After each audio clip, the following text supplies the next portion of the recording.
இயேசு ஜீவிக்கிறார். சுவிசேஷ ஊழியம் வழங்கும் ஜீவ வார்த்தைகள். கிறிஸ்துவில் பிரியமானவர்களே, ஆண்டவராகிய இயேசு கிறிஸ்து நாமத்தில் உங்களை யாவரையும் அன்போடு வாழ்த்தி வரவேற்கிறோம். இயேசு ஜீவிக்கிறார் ஊழியத்தின் சார்பாக ஜீவ வார்த்தைகள் நிகழ்ச்சிக்கு வந்திருக்க உங்களை கர்த்தர் ஆசீர்வதிப்பாராக. ஒவ்வொரு வாரமும் இதே நேரத்தில் இந்த வார்த்தைகளை கேளுங்கள், அநேகரை கேட்க செய்யுங்கள்.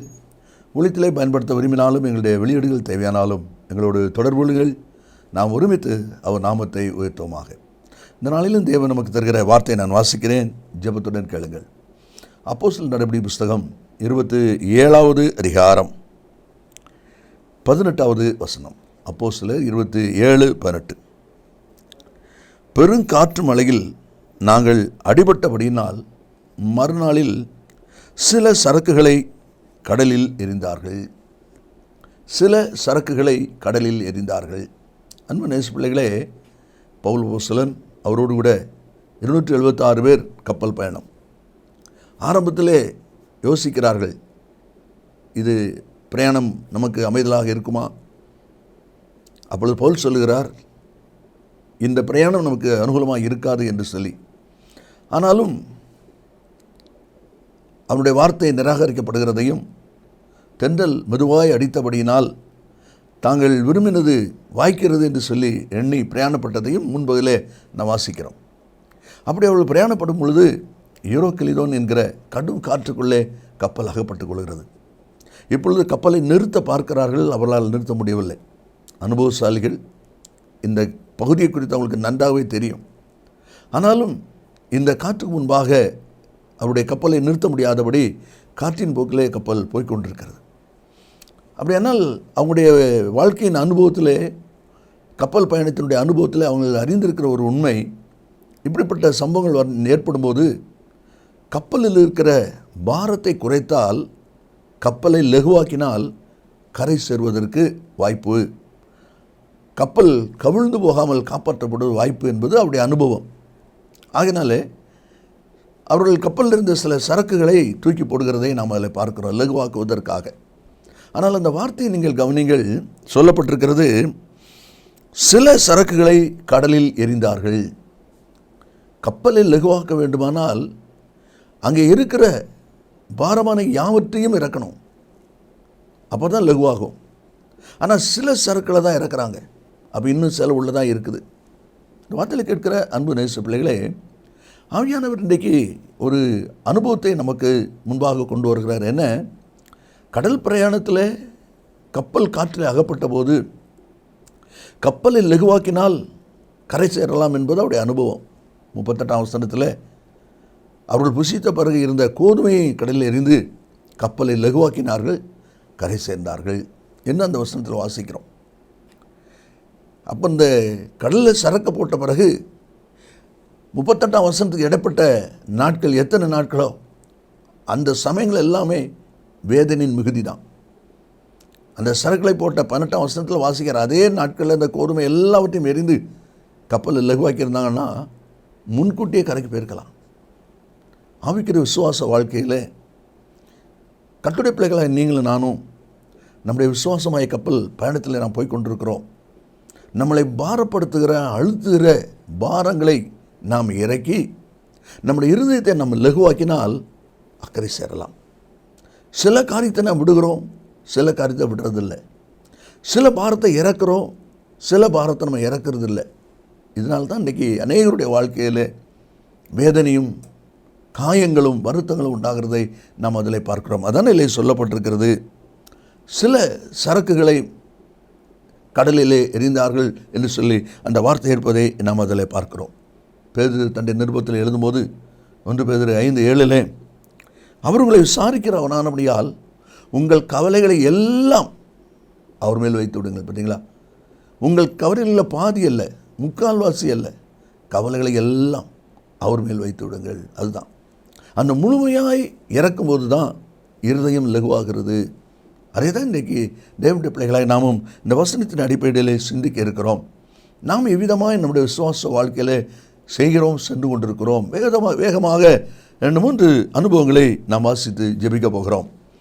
முதலாவது சாமுவேலின் 1ஆம் புஸ்தகம் 3வது அதிகாரம் 13வது வசனத்தை நாம் வாசிக்கும்போது, ஏலி தன் குமாரர் தங்கள் மேல் சாபத்தை வரப்பண்ணுகிறதை அறிந்திருந்தும் அவர்களை அடக்காமற் போன பாவத்து நிமித்தம். கவனிங்க, ஆண்டவர் சொல்கிறாரு, ஆண்டோட வார்த்தை சொல்லப்படுகிறது, ஏலி தன் பிள்ளைகள் தன்னுடைய குமாரர் தவறு செய்கிறார்கள் என்பதை அறிந்திருந்தும் அவர்களை அடக்காமற் போன பாவத்து நிமித்தம் என்று அந்த வார்த்தை இருப்பதை நாம் பார்க்கிறோம். அப்படியானால் ஏலி அவனுடைய பிள்ளை செஞ்ச தவறை அடக்கவே இல்லையா, சொல்லவே இல்லையா என்று சொல்லி யோசிக்கலாம். 2வது அதிகாரம் 23வது வசனத்திலிருந்து 3, 4, 5 அந்த 3 வசனத்தை நீங்கள் வாசிங்க. நான் ஒரு வசனத்தை மட்டும் வாசிக்கிறேன். 23ஆம் வசனத்தை பாருங்கள். நீங்கள் இப்படிப்பட்ட காரியங்களை செய்கிறது என்ன? இந்த ஜனங்கள் எல்லாரும் உங்கள் பொல்லாத நடக்கைகளை சொல்ல கேட்கிறேன். என் குமாரரே வேண்டாம், நான் கேள்விப்படுகிற இந்த செய்தி நல்லதல்ல. கர்த்தருடைய ஜனங்கள் மீறி நடக்கிறதுக்கு காரணமாக இருக்கிறீர்கள். அப்படின்னா ஏலி பிள்ளைகள் செய்த தவறை சொல்லத்தான் செய்திருக்கிறார், பாவத்தை சொல்லத்தான் செய்திருக்கிறார், சொல்லாமல் இல்லை. அப்போ கர்த்தர் போய் சொல்கிறாரா? இல்லை. இங்கே தான் நம்ம தவறு செய்கிறோம். சில காரியம் அறிக்கை பண்ணப்படுகிறது, சில காரியம் தடுக்கப்படுகிறது, இன்னும் சில காரியங்கள் தடுக்கப்படாமல் இருக்கிறது. அதனால தான் இந்த வசனத்தில் வாசிக்கிறோம், சில சரக்குகளை எரிந்தார்னு போட்டிருக்குதே. அதே போல் இவன் சொல்லுகிறான். அப்படி சொன்ன போதிலும் அவர்கள், அவருடைய பிள்ளைகள் அதை ஏற்றுக்கொள்வதாக இல்லை. அதனால தான் கர்த்தர் சொல்கிறாரு, அடக்காமல் போன பாவத்து நிமித்தம். அப்போ முழுமையாய் அடக்கப்படவில்லை, முழுமையாய் அந்த காரியங்கள் எச்சரிக்கப்படவில்லை. இந்த வார்த்தைகளை கேட்கிற அன்பு நேச பிள்ளைகளே, பாவம் என்று சொல்லும்போது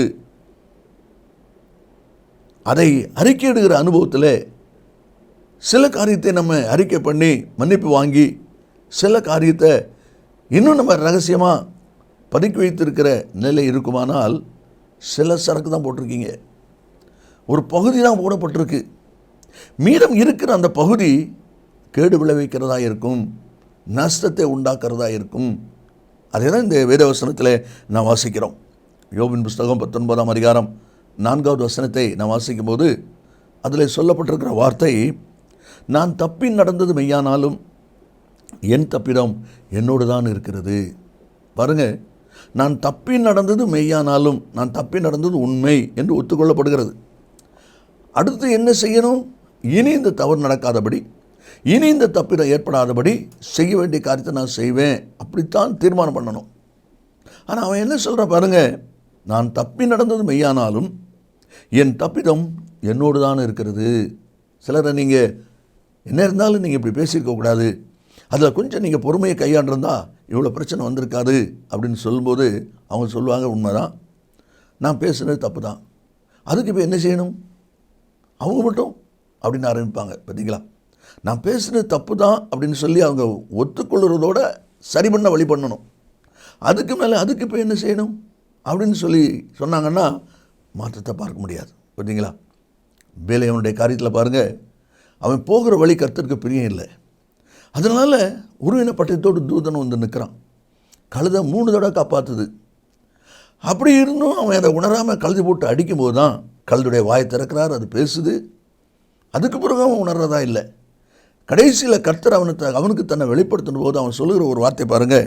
என்னாகமம் 22ஆம் அதிகாரம் 34வது வசனத்தில், இப்போதும் உமது பார்வைக்கு இது தகாததாக இருக்குமானால், பார்த்தீங்களா, தகாததாக இருக்குமானால், தகாததாக இருக்க போய் தானே ஐயா உனக்கு எதிராக வந்து நிற்கிறாரு, பிறகு என்ன தகாதாக இருக்குமானால்?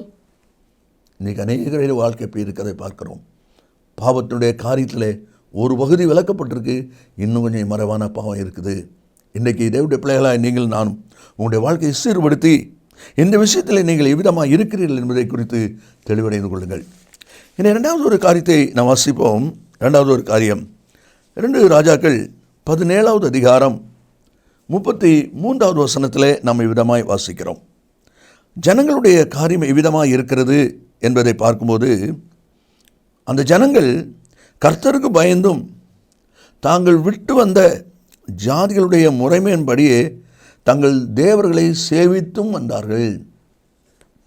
கர்த்தருக்கும் பயந்து நடந்தாங்களாம், விட்டு வந்த தெய்வத்தையும் சேவிச்சாங்களாம். என்ன நடக்குது யோசித்து பாருங்கள். ஒளிக்கும் இருளுக்கும் சம்பந்தம் ஏது ஆண்டவர் சொல்லியிருக்கிறார்.